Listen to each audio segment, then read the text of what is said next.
When did you last walk on ground that wasn't flat? Not a treadmill, not a sidewalk, not the polished floor of a gym. Actual, uneven ground. A hill, a slope, terrain that pushed back. If you had to think about that for more than 5 seconds, I need you to watch this entire video. Because what I'm about to show you suggests that answer is one of the most important things happening or not happening inside your cardiovascular system right now. And the fact that most people over 55 can't answer it quickly is exactly why heart disease is still the leading cause of death in a country that spends more on health than any other nation on Earth. We are not dying from lack of information. We are not dying from lack of supplements. We are not dying from lack of gym memberships. We are dying from something much simpler and much harder to sell a product around. In the mountain village of Salo, on the island of Sardinia, there is a 94-year-old man named Marco. Every morning, before the village wakes up, he walks uphill to check on his sheep. Then he walks back down. He has done this every single day for 7 decades. He has never owned a gym membership. He has never taken a statin. He has never tracked his heart rate. Last year, researchers tested his cardiovascular function. What they measured did not belong to a 94-year-old man. In the United States, 1 in 3 adults over 60 has measurable arterial stiffness. The average person his age manages their heart health with medication, monitoring, and carefully scheduled exercise. And still, cardiovascular disease takes more lives than any other cause. Marco has none of that, and his heart is outperforming theirs. It's not genetics.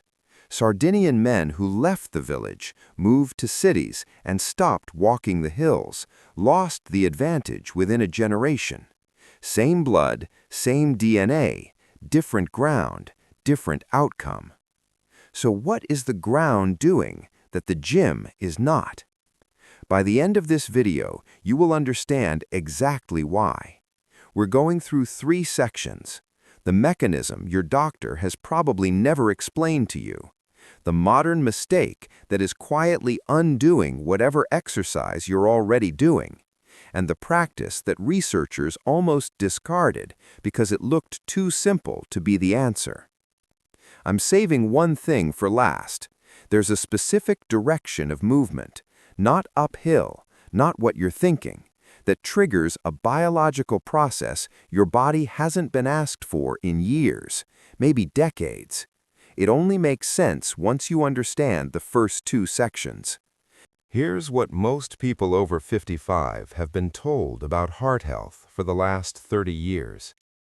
Get your heart rate up.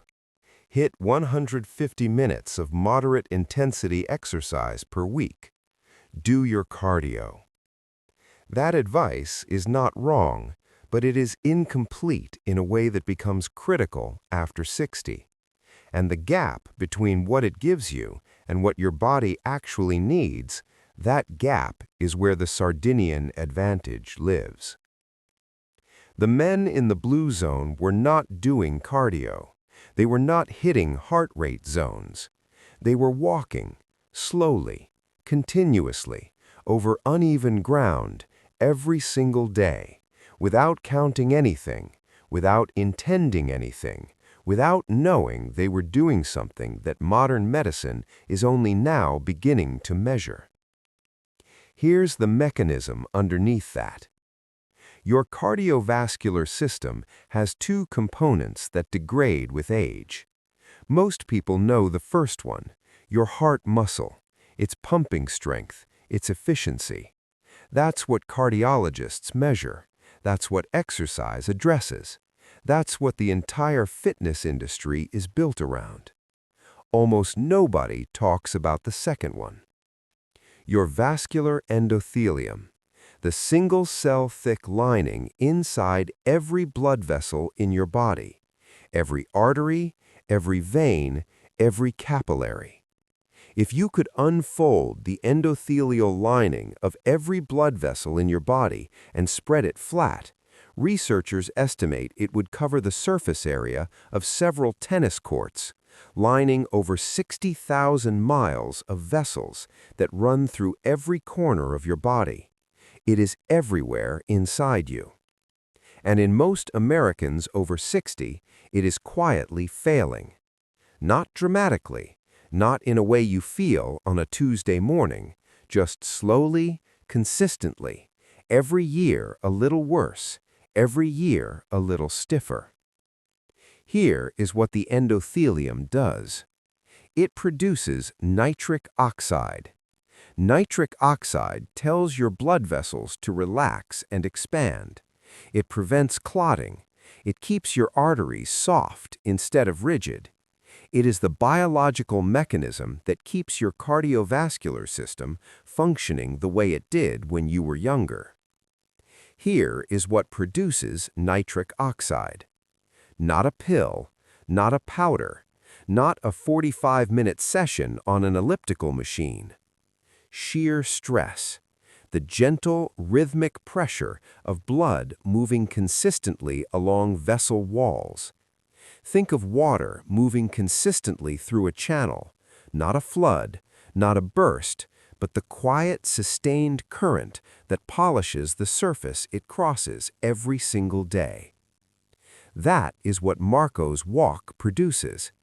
Every step uphill increases blood flow to his legs. That flow presses against his vessel walls. His endothelium responds. Nitric oxide releases. His arteries stay elastic. This has happened every morning for 70 years. Put 2 fingers on the inside of your wrist right now. Feel your pulse. That rhythm is happening in your body 100,000 times today, whether you think about it or not. The question is what condition the vessels carrying that pulse are in, whether they are expanding and contracting the way they should, or whether they have quietly hardened over years of stillness, while you waited for your next scheduled workout to fix them. Research into Sardinian longevity communities documents this pattern consistently. Men who maintained daily walking on natural terrain with elevation change showed vascular health markers far better than age-matched populations in sedentary modern environments. The difference wasn't explained by diet. It wasn't explained by stress or sleep or genetics. It was explained by this, every single day, for decades. But here's what I haven't told you yet. There is a product being sold right now in every pharmacy in America, marketed specifically to people who are trying to do exactly what Marco does naturally. That is quietly working against the same mechanism we just described. I'll get to that in the next section, because you need to understand the mechanism first before you can see why that product is doing what it's doing.